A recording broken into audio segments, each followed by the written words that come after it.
Nako, eto si Harry Roque. Ano ho? Si Harry Roque, mga bossing, alam niyo naman po na kinasuhan, no? Kinasuhan po si Harry Roque ng kagaya po ng kay Kibuloy. Oh, ayan. Ano po yung kaso? Qualified human trafficking, mga boss. Matindi ho yan. Ang pagkakaintindi ko po sa kaso na yan, mga kababayan, pag yan ang nakaso sa iyo, pag isang tao, may piyansa. Pag dalawa pataas na, wala ng piyansa. Napakarami hunong sa Pogo. I-correct niyo pa din po ako, mga kababayan, ha?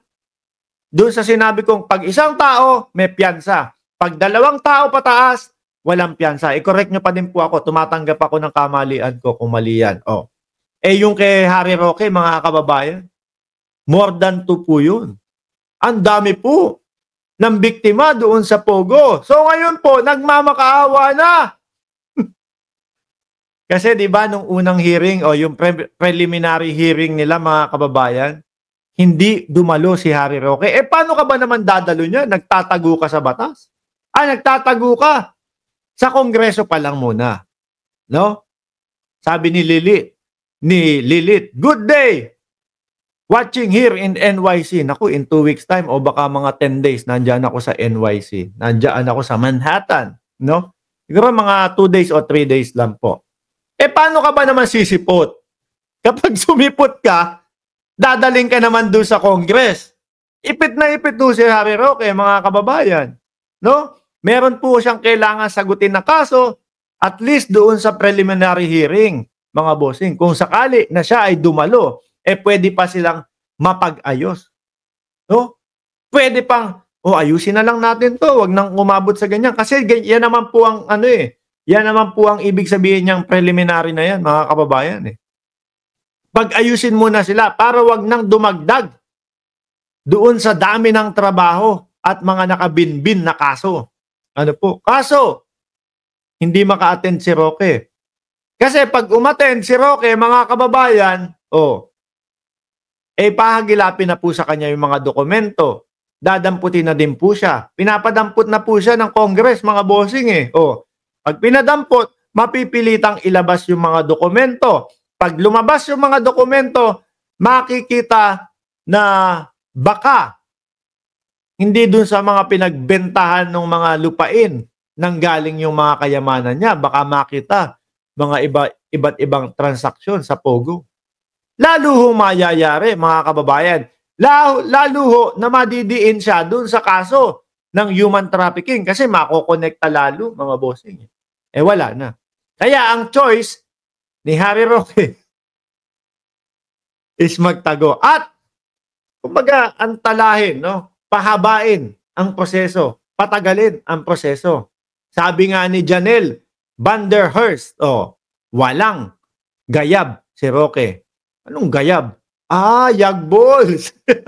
Ikaw kung ano-ano na mga natututunan mo dyan, ha? Sabi ni Josephine Castillo, ang Kongreso, hindi yan pwedeng saklawan ng presidente. Correct? Dahil nasa batas yan. Pag nakialam ang presidente sa Kongreso, mai-impeach ang presidente. Totoo. Ano ho? Kaya ang sabi ng Pangulo, pakiusap. Wag nyo nang bigyan ng importansya yan. Ito po yung kay Harry Roque. Dating Duterte Presidential Spokesperson Harry Roque na palawigin ang paghahain ng kanyang counter affidavit hanggang sa 3 ng Disyembre para ito sa Qualified Human Trafficking Complaint. Humihiling po. Pero siyempre, siguro iniisip nila ano magiging strategy. Pero wala po magiging strategy dito No? Kailangan pa din pong umatin si Harry Roque, mga kababayan. Pero ako naniniwala. Baka kaya humihingi ng panahon si Harry Roque para bumalik ng bansa. Kasi meron pong mga nakapagsabi, o baka strategy lang din to nila Maharlika. Na kesyo daw nakalabas na ng bansa. Napilitan daw pong lumabas ng bansa si Harry Roque kasi ginigipit ng gobyerno. Isa sa nakikita ko doon sa sinabi nila na yon, baka strategy na lang nila yon na, magano na tayo, mag-relax na tayo, hindi natin mahuhuli yan kasi wala na sa loob ng bansa Nasa labas ng bansa Which is, posible naman po, mga kababayan. pwede pong mag-backdoor yan, no? Gamit ang bangka papunta ng Malaysia o Kota Kinabalu. Ay, nanggaling ako doon, no? Nakita ko na ang Kota Kinabalu. Maganda din, pero parang Mindanao, parang nasa south ng Pilipinas. Nasa south naman talaga. Ano, pwedeng gawin niya yon. Siguro, kaya humihingi ng palugid, 4 na araw, at least may panahon na makabalik. Pero yun nga ipit talaga ho, mga kababayan. Na kapag bumalik at nagpakita, kukunin naman siya ng PNP dahil isa ang PNP at ang CIDG sa naghahanap kay Roque para irepresenta siya doon sa Congress. Naloko na. Nahilo na. Tapos kapag kayong habang nandito si Roque, kinontempt pa sa Congress kasi nagsisinungaling. Tapos biglang umakyat yung kaso ni Roque. Wala na. Wala na hong labasan yan. Kibuloy na din ho ang bagsak niyan, mga kababayan. Dahil po, yung kanyang haharaping kaso, wala pong bail, mga kababayan. Sabi ni Big Daddy, si Trisamboy. Tuloy! Laban sa kanya, kaugnay na umano'y illegal na pogo sa Porac, Pampanga para kay Justice Assistant Secretary Miko Clavano. Malalaman dito kung nasa bansa pa rin ang dating spokesperson. Kung wala naman anyang maiyahay na kontrasalaysay ang kampo ni Roque, pinapatunayan umano nito na wala na sa bansa ang dating spokesperson. Ang hirap po ng kalagayan niya, no? Iisipin nyo na lang, paano nga ako atin dyan? Huhulihin naman ako, dadali naman ako sa Congress. Tapos doon, nangako ako na ipapakita ko yung mga dokumento. Paano naman ako atin dyan? Ipit na ipit po ang gaga. Ipit na ipit po si Harry Roque. Minsan hindi ko maiwasan, lumalabas yung mga salitang kalye natin dito, no? Sabi ni Robert Castillo, there's no better way but to reconcile the difference. Forgiveness is the key.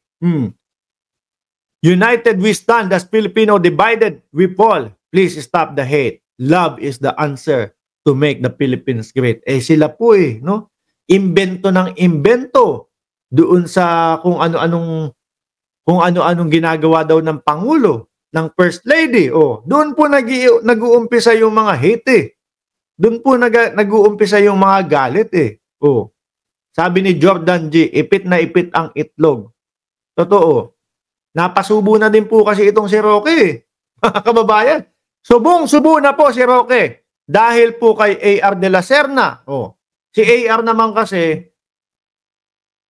pabaya din, mga kababayan. Yung mga dokumento nila, doon po simula, doon po nagmula, mga bossing. Yung yung nalink ang pangalan ni Atty. Harry Roque nung naiwan po nila yung mga dokumento nila na mag-aanuhan sila, na mamamasyal sila sa ibang bansa at kasama nga si A.R. de la Serna. Pero hindi po kasama dyan si Ma'am Chris Rose. Si Ma'am Chris Rose po nandito lang nanonood sa atin. Diba? Doon nag-umpisa yan lalabas ng bansa, kailangan kasama si de la Serna kasi nga daw, may health problem siya. Diabetic daw po siya. Alam ko sa mga diabetic, mga kababayan, tinuturukan po yan, no? Minsan, hindi ko lang sure. Kasi dati ako, nasubukan ko na, mga bossing. Nung nagsusuka at ebak ako, no? Kasi nga, sabi nila, hindi ka namin pwedeng bigyan ng oral na gamot. Kailangan iturok. Sa wetpacks po, mga kababayan, tinurok. Doon po tinurok, mga kababayan. Ewan natin kay Roque kung saan po tinuturok. At malamang sa alamang, dahil nga kasama niya si A.R. de la Serna at si A.R. de la Serna ang kanyang ni-request na makasama, kung sa wetpacks, baka sa wetpacks ituturok ni de la Serna, mga bossing. Tama ba ako, Tina B? Si Roque din naman, tinuturukan. Tuloy natin. Una nang sinabi ng Bureau of Immigration na wala pang nai-record na pagtatangkang pag-alis sa Pilipinas ni Attorney Roque. Pwede ho talaga na walang kagaya nila Alice Guo. Mga bossing, di ba? Nagulat na lang tayo, nandoon na sa Malaysia. Nagulat na lang tayo, nasa ibang bansa na ho. Pwede ho yan, mga kababayan, na mag-backdoor. O baka naman, hindi backdoor, baka front door po. Doon sa bandang taas naman yung destinasyon niya. Eh, tanggap na tanggap sila ng China, mga bossing. Di ba? Pwedeng sa taas naman dumaan, papunta naman ng China. Oh, kasi yan yung mga kaalyado nila. Yan yung mga kakampi nila. Sabi ni Jens Vincent na tuwang-tuwa dun sa turukan ng Wetpacks. Oh. Kapag wala na sa bansa, yan, ibig sabihin, may ibang passport na ginamit yan kasi dapat may record siya na lumabas ng bansa. Pwedeng hindi din po gumamit ng pasaporte dahil magbabackdoor po. Ano? Yan ang napapalaho, mga kababayan, ng mga fake news, ng mga ganid sa pera, ng mga pumapasok sa mga illegal, gumagamit ng kanilang mga kapangyarihan para kumita ng napakalaking pera. Pwede namang kumita ng malaking pera sa pamamagitan ng legal. Di ho ba? Ito kasi sila Harry Roque. Ngayon, hindi niya maipaliwanag, mga boss. Di ho ba?